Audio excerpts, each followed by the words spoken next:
কী অবস্থা সবার? আশা করি ভালো আছেন। আগামীকাল FIFA international friendly match Bangladesh versus Vietnam.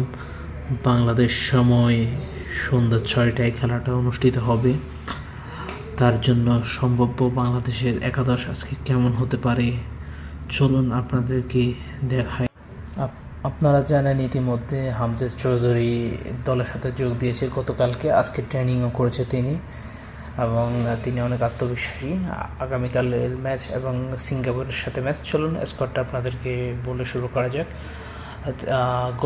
Goalkeeper পজিশনে থাকবেন মিতুল মার্মা, তার সাথে এক সেন্টার ব্যাক তারেক কাজী, আরেকজন সেন্টার ব্যাক শাকিল আহাদ তফু, তারপর রাইট ব্যাকে থাকবেন বিশ্বনাথ ঘোষ, লেফট ব্যাকে থাকবেন জায়ান আহমেদ, ডিফেন্সিভ মিডফিল্ডার হিসেবে থাকবেন হামজা চৌধুরী, অ্যাটাকিং মিডফিল্ডার হিসেবে থাকবেন সমিত সোম, আর সেন্টার মিডফিল্ডার হিসেবে থাকবেন জামাল ভুঁইয়া।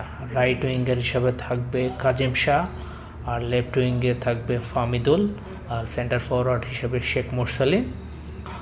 হয়তো শেখ মুরসালিনের জায়গায় আমরা মিরাজুলকেও দেখতে পারি, আর কাজিম শাহর জায়গায় হয়তো ফয়সাল আহমেদ ফাহিমকেও দেখতে পারি, এটা এখনও শিওর না।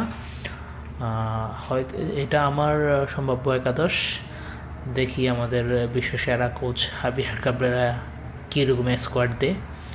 তো স্কোয়াডটা কেমন হলো কমেন্টে অবশ্যই জানাবেন আর ভিডিওটা শেয়ার করবেন।